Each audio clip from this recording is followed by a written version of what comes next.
This here is another viewer's broken gaming PC, and this one apparently powers on but doesn't send a signal to a monitor. Among other things, there's also supposedly a white VGA light illuminating when the system does power on. You can see in these viewer submitted photos here.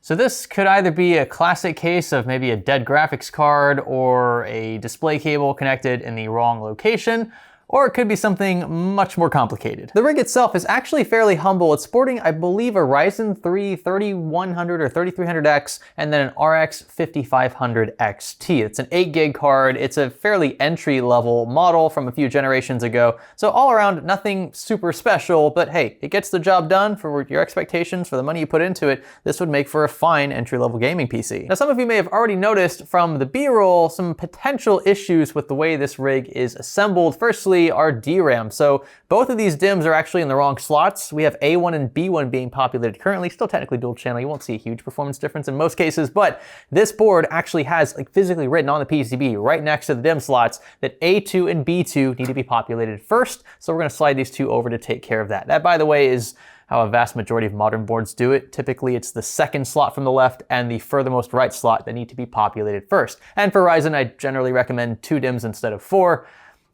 Ask me how I know. The second quote-unquote potential issue with this system could be the power supply. Judging by the ketchup and mustard cables and the fact that there's a 115 to 230 volt toggle at the rear, I'm seeing a few potential red flags, though given the symptom described, I'm inclined to assume the power supply is at least okay for now. It is still, though, probably something we'll upgrade a bit later just to be on the safe side. This graphics card, however, I'm a little uncertain about this. This is from a brand, it looks like, called Azurix. Because it is from a brand I'm not familiar with, and because it looks like it might be a rehash or like reused GPU that's soldered onto an otherwise basic bare bones PCB, it is possible this could be our culprit. And I'm probably gonna end up isolating that fairly soon, just given the reputation that a lot of these rehashed cards tend to have. Oh, and let's not forget the fact that this build is outright missing its rear IO shield. It's not like at the end of the world or anything, but it's bothering my OCD a bit. Unfortunately, I don't have like board specific replacements for these. You could 3D print something if you wanted, but just wanted to point it out because I'm sure it's something you're screaming about in your head right now. All that to say, this should make for, at the very least, an interesting troubleshooting process. I hope you will stay with me.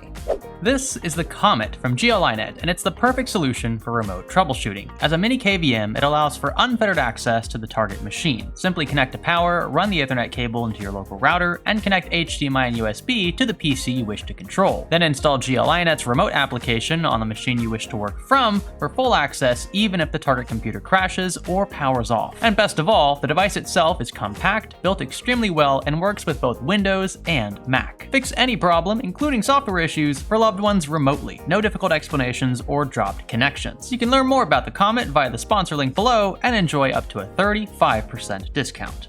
Hello there, and welcome to Fix or Flop, a playlist where we attempt to fix broken gaming PCs like this one in and around the Orlando, Florida area for free. So if you or someone you know, maybe a friend or family member, has a broken gaming computer and you're like, oh, what the heck do? I don't want to spend a ton of money at Geek Squad or whatever. I don't have any personal vendetta against Geek Squad, but you know, most places are going to charge, and I'm not trying to steal business from everybody, but if you are in a tight bind and you want something turned around fast, I can't obviously guarantee a fix, but I can guarantee I'm not going to charge you a dime to do it, and that's because we can monetize videos like these on sites like YouTube. So thank you so much for watching. That is literally why we can offer this service for free. So let's get that baseline without running my mouth too much longer here. The power button is up front, and there we go. Sure enough, the system does power on. So we are so far on the same page as the owner. We've got our HDMI cable connected to the graphics card, which is important. We've seen some folks make that mistake, especially with an older Ryzen platform like this. The 3300X, supposedly, that's in here, does not have integrated graphics. So if you were to run your HDMI cable, your DisplayPort cable, into your motherboard in hopes of finding integrated graphics of some kind, you're gonna be out of luck. And that could throw the VGA light that we were seeing in those submitted photos. It looks to me, though, like we do have an issue with display out through this card. That's unfortunate. And it looks like the VGA light is illuminated. This time, though, it's red. That's interesting. I wonder why it's red and not white. I thought it was white in the photos. I could be tripping, but I thought it was white earlier. Still, though, we are in a very similar, if not identical boat. I'm going to check cables first. I'm gonna pull the right side panel off and make sure that everything is sound on the most basic front. What awaits us on the other side? You never really know with rigs like these. I can't imagine it's gonna be too messy or anything. Actually pretty clean. I think the owner did a pretty good job here, working with the cable channels included with this case. This, by the way, looks like to be an NZXT, like, is it the H5 Elite? I wanna say it's the Elite because it has the 2 RGB fans on the front with the glass panel. It's actually not Elite in the airflow department, which is sort of ironic. It does have an RGB hub, it appears, or at least a fan hub. This is connected properly. Is it receiving discrete power? Yes, it is. So that looks to be wired up correctly. This extension looks good. Yeah, nothing sticking out on this side. Now, before we dive any deeper, some important points about the original submission. The owner let us know in his application that this system was running fine for 2 years or so until he noticed that it needed to be dusted. It was getting a bit dirty. He even took the time to repaste his CPU, which is a fair practice. And then once he got it all back together, that's when the symptoms arose. He couldn't get a picture out again, the VGA light came on. So there's gotta be some relationship, right, between whatever he did to the rig and the cleaning process and the symptom we're seeing. It can't be a coincidence. I mean, I suppose it could be, but the odds of that are extremely low. So just keep that in the back of your mind as we go deeper. How about we drop in our trusty GT1030 in place of his RX 5500 XT. If this works in the same slot, we could safely assume there's something wrong with his discrete card. There is one extra variable we'll have to account for separately, however, and that's this 8-pin here. So if there is indeed something wrong with this power supply, it very well could be causing the issue here. If the card isn't receiving the appropriate power, yeah, you'll get no picture. That's almost a guarantee. By the way, yes, this card is correctly seated in said slot. It's in the correct slot as well, the uppermost full length. I'm gonna pop this cover back, and yeah, sure enough, it is an Azurix 5500 XT. It looks to be physically in good shape. It's actually a very clean card as well. I'm honestly 50-50 about whether or not this graphics card replacement will solve the issue. I'm still 50-50 about this power supply. It's actually from EBJ. It looks to be a 400 watt unit. Yeah, that doesn't really change things for me. I'm still very suspicious of it. Let's go ahead and power on once more and see if we get that picture out. If we do, we've probably got a power supply or graphics card issue. If we don't get a picture out, then we've got potentially bigger problems to deal with. I hope we don't have to mess with the platform. A few moments later. Let's do the one thing I should have done at the start of this, and I mentioned it at the beginning of the video, but I completely forgot. Let's move both of these DIMMs over. I want to make sure these are seated correctly. They are. Now, typically, if you have a DRAM issue, the DRAM light's gonna light up, right? But we've seen it where sometimes they don't actually like playing nicely and they can easily mislead. So let's go ahead and just slide these over to rule them out. We'll also probably end up swapping them completely with known working DIMMs if it turns out we need to go deeper on the platform. So that is with the DIMMs in the correct slots now. Same thing. It starts with the CPU debug light, that's normal. It should quickly move over to DRAM. It's probably gonna have to train memory again since we swapped slots. It jumps straight to VGA. Wow, it completely skips DRAM. I've never seen that before. Okay, if it's skipping straight to VGA, it's possible there's an issue with the CPU. I feel like there's some sort of CPU check happening. Obviously, when the CPU debug light's illuminated, there are system checks running regarding the chip. The chip is one of the first things to be checked during the post-process. It's one of the most important pieces of this puzzle. But if it's skipping straight from CPU to VGA, it's possible it's trying to tell us something about the CPU because that's what it was testing right before just defaulting straight to a VGA always on light. Like it's an interesting behavior. Typically it jumps straight from CPU to DRAM and then from DRAM to VGA. But if it's jumping straight from CPU to VGA, I think his DRAM is probably fine, and we either have an issue with the graphics card or the CPU. We've already ruled out it's probably not a graphics card issue because we've tried 2 so far, and both of them are resulting in the same symptom. And I know my 1030 works. We could perhaps try a lower slot, though that would just result in a motherboard swap. So I don't know. We're kind of shooting in the dark at this point. So let's try that then. As much as this pains me, let's move this 1030 down a few slots and we'll try this lower full length just to rule out a potentially defective upper slot, which again would just end up resulting in a replacement motherboard at the end of the day. Ha! I don't believe it. This was a complete shot in the dark. I'll be honest, this had nothing to do with any experience I may or may not have in this realm. But we have a post now, folks. That's us in the BIOS, and we are in fact running a 3300X. So interesting. Do we have maybe anything physically wrong with the uppermost slot? I don't see any debris. A couple dust specks in there, probably not causing any issues. I'll take my duster, however. I'll just kind of blow some air in there to dislodge anything that may have gotten stuck between some pins, just to be on the safe side. Here goes nothing. Back in the top slot, DRAM in the correct slots, and HDMI back in the GT 1030. If this works, then we'll swap his 5500 XT back in just to triple check that his card is actually okay. And I suspect it is. Here we go.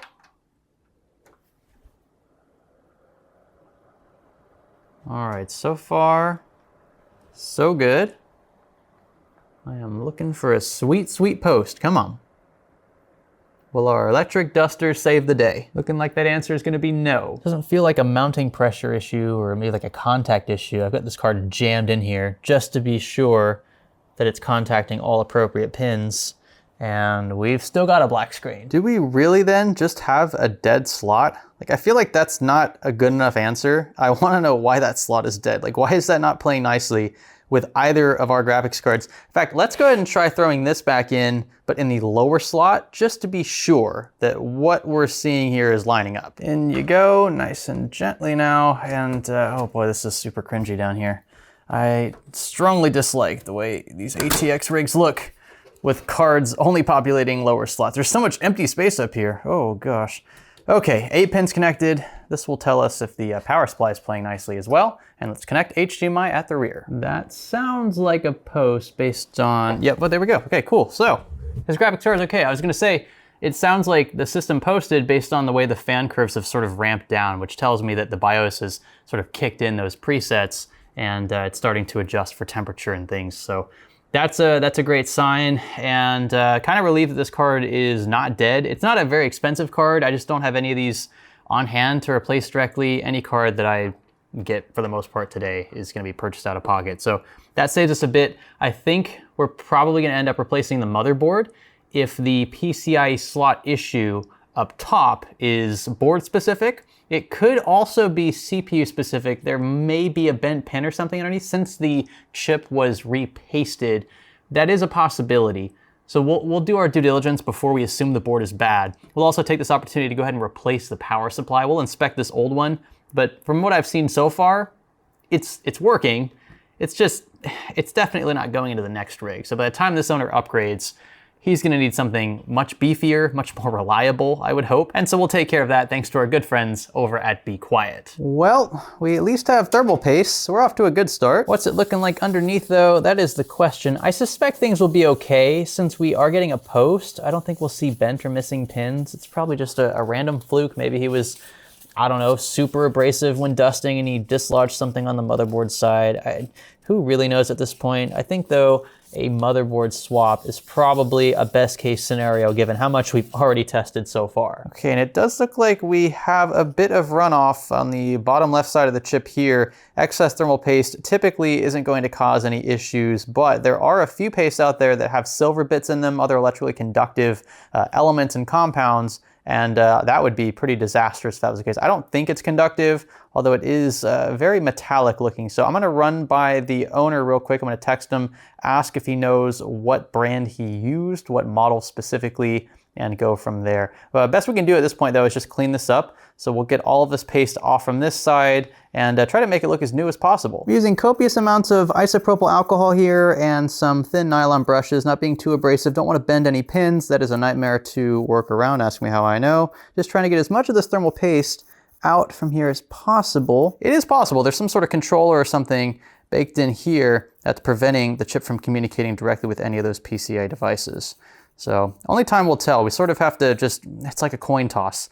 Is it the motherboard? Is it the CPU? We've run into this issue time and time again. The socket, for what it's worth, is very clean. There was just a ton of spillage underneath and around pins on the back of this chip. It was not pretty. I cleaned it up as best I could. And now we're ready for another attempt at a post with a card in the uppermost 16-lane slot. This table is becoming more cluttered by the scene. I'm not going to bother connecting the CPU cooler in the fairly likely chance we have to take it back out to swap the board. I don't think this is going to fix anything, but it is worth a shot. The system's not going to be on long enough for the chip to overheat. It's a 3300X anyway, so it's okay. Chill out. Here we go. Let's power on in 3, 2, 1. Alrighty, looking good so far. Are we going to get a post this time? Would be a pretty sweet fix. Literally like just 5 minutes of my time, no hardware. That's always delightful. Though I don't think we're gonna get it here. So the chip is getting hot. I think the chip is fine. It's getting power. It's warming up the way that it should. There's just something wrong with that slot, folks. I wish I could give you a better explanation, but it just doesn't like any graphics card installed up there. Cue in then our replacement. This is a Gigabyte B550 Gaming XV2. I purchased a few of these a few months ago, and we are putting this one to good use. I think the motherboard swap is warranted based on everything else we've seen. His DDR4 looks to be okay. It's detected in the BIOS. His CPU looks to be okay. It's detected in the BIOS. His graphics card looks to be okay. It's detected in the BIOS. We get a picture out with it in the lower slot, just not the upper slot. So out comes the old board, and in goes our new one, fully dressed. Graphics card going into the uppermost slot this time. Hopefully it works, and we won't forget our supplemental 8-pin. Let's hope this fixes it. There's no guarantee. We're sort of like guessing here at whether the CPU or the motherboard is to blame. I believe the motherboard is, based on what we've seen so far. But I could be wrong. I've been wrong before. Let's give it a shot. Power up for the first time with a new board. All right, off to a good start. And how are we doing? Come on. Come on, give me a sign of life, please. Please. This is not gonna be fun. If we have to take this all apart again. 24 pins connected. 2 DIMMs fully seated. Card is fully seated. Fans are spinning. Front panel looks good. USB 2, HD audio. Like what am I missing here? All right, so let's retrace our steps. I'm starting to get a little annoyed now.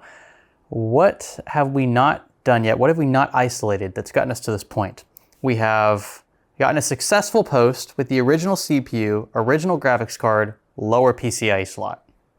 Okay, if everything else seems to be working, it's all detected by the BIOS, the motherboard's the common denominator. Swap the motherboard out, put everything else known working back in the way that it should be from the start, and we get no picture out. Literally the exact same symptom we started with. Okay, just popped up in my head. Let's try moving his graphics card down to the lower slot again. Let's see. If that symptom shows up again, 100% it's the CPU. And this would have been the first time I've ever come across this, but again, there's a direct link typically between the uppermost full-length slot, the 16-lane one typically, and the CPU above it. They're in close proximity to each other, and there's direct lines running straight between them. So let's see if that is the case. Let's move his card further down. How does that saying go? I'll be a monkey's uncle. I don't know if that actually applies here. I wanted an excuse to say it. Let's move this card down. Let's slot it in.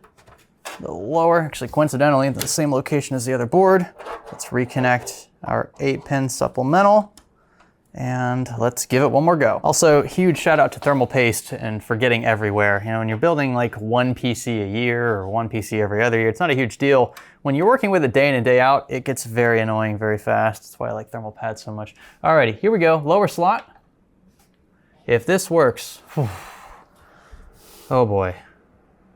If this works. It did work. This CPU, it's the only link. It's the CPU, and it's because of the communication between the uppermost slot and the chip itself. I'm near certain now. That's what it is. All right, so we just swapped a motherboard for no reason. That is mostly self-inflicted. I mean, who else can I blame? I'm doing this by myself. So yeah, great. We should probably swap CPUs. I might have another 3300X on hand. If not, I'll throw in like a 5500, small upgrade. I've got a few older Ryzen chips just laying around at this point. I'd be happy to put them to good use in a viewer's rig. And most of the CPUs I have on hand are newer, unfortunately. I do have a few older, so that's a 3600.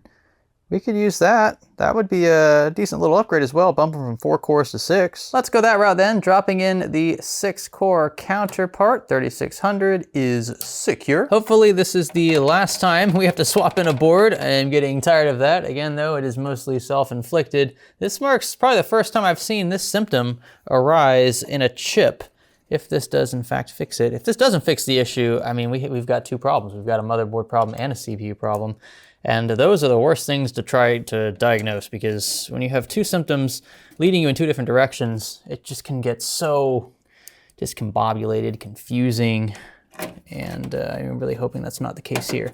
So Greg giveth, Greg taketh away. Unfortunately, we're going back to the original board without the rear IO shield, though that's the least of our worries right now. Now I have to be considerate toward other folks who have issues like these in the future with fix or flop. I only have so much hardware, and only so much money as well. So a lot of this stuff I am, again, buying out of pocket. So this board is tightened down. Let's give it one more go. I would love to clean up this mess sometime today, but that requires us fixing the rig first. I'm really hoping that this does the trick. Power is on. Or are we gonna get that picture out before we bolt everything else down, clean everything up? Oh, you know what, we're not even, look at that. I'm all over the place today. Let's get this card powered up. There we go. I promise you that was not intentional. I'm just, my impatience is getting the better of me at this point. Let's try that again. I am hopeful that this will do the trick. A new CPU, which is not where I saw this initially headed, all because we had what appeared to be, at least on the surface, a defective slot. Come on. Give me something, give me something. Is this it? No. No, come on. It wants to. Yep, there it is. There it is. Oh, you can't really see that well. There we go. Check that out. Back in the BIOS. This 3300X here, whatever happened to it, it does not want to play ball with that uppermost PCIe slot. In fact, I shouldn't even be specific about any particular slot, any slot for that matter. I think it's safe to say, since we dropped in a brand new board, I mean, that thing had never been opened before from Gigabyte, and it did the exact same thing. The common denominator is the CPU. I didn't initially see things headed this way, which is why I kind of glossed over the CPU being the culprit based on the symptoms. But here's, I mean, proof in the pudding, right? You could see where we had like the 3300X showing up in the BIOS. Everything seemed to be okay. From my perspective, it looked like a motherboard problem, but we persisted, we tested, we isolated variables, and determined that the CPU was actually to blame, despite it looking fully functional apart from, again, that miscommunication with the uppermost slot. What a doozy this has been. This is one for the books for sure. All I can think of is that the thermal paste the owner used when he repasted this chip was electrically conductive. It's kind of a shot in the dark, and there's really nothing to back that up apart from a visual inspection. I've seen some like silver-based paste that aren't electrically conductive that look similar to this for what it's worth, but that's all I can really say here. I mean, there was a lot of excess paste underneath the chip. It possibly shorted something, ruined some controller, some comm line between the uppermost slot and really any board, essentially bypassing the chipset and itself. So wow, this one's a doozy. Thankfully though, a quick replacement and upgrade along the way seems to have done the trick. I suppose now's a better time than ever to introduce the power supply upgrade. There's no way, there's no chance I'm letting the owner take that original power supply back with him, especially given everything we've just been through. I want to make sure that this rig is up and running for several years, and the Be Quiet Pure Power 12M will make sure that is the case. And even if it's not, right, not everything is perfect, this comes with a fantastic warranty. They've always taken care of me over the years, and that's long before I even had a prominent YouTube channel or anything of the sort,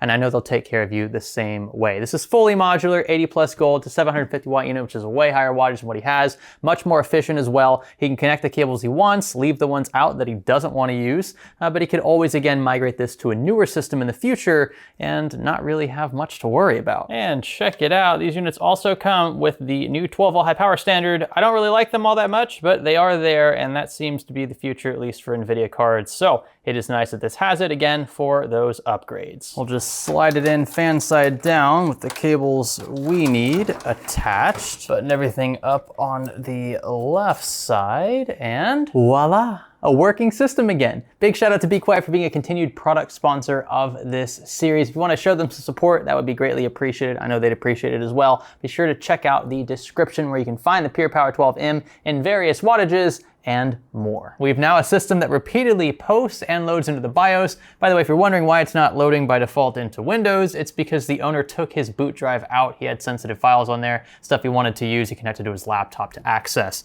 So we have gotten about as far as we can here, but we are definitely on a much better footing than we were when we started. It's also nice, my initial suspicion about the graphics card turned into really nothing. The card does seem stable enough at least to display a consistent picture in the BIOS. We obviously can't log into Windows or FirmArk to test anything long term, but the owner expressed no instability on that front. If it does happen though in the future, he knows who to call. Oh, and I know this is less relevant in the grand scheme of things. Getting the system actually to post is more important, but I gotta say, upgrading from ketchup and mustard to all black really does this build a solid, just brings it into the modern age. A system that doesn't send a picture out is basically unusable, especially a gaming system. And we have rectified that here by replacing this CPU with one that works. I cannot believe the symptoms were what they were, and that the culprit ended up being the chip in question. I wouldn't have seen this coming. 10 times out of 10, I would have guessed the motherboard, not the CPU. I think this marks the first time we've ever seen a chip that otherwise behaved normally, but failed to post when anything was connected in the uppermost 16-lane or full-length slot, which again is the one that, if I recall correctly, has direct ties to the CPU. I've learned a lot. I hope you have as well. If you've enjoyed this adventure, be sure to let us know by giving this video a thumbs up and subscribing if you haven't already. I've already made a commitment. Once we hit 1 million subs, whenever that day comes, I will shave my head completely down to bare skin. I might even leave it that way for a while. It'll definitely scare my kids, but then I'll get to tell them why Daddy had to do it, because we hit the 7-figure club. My name's Greg. Thanks for learning with me.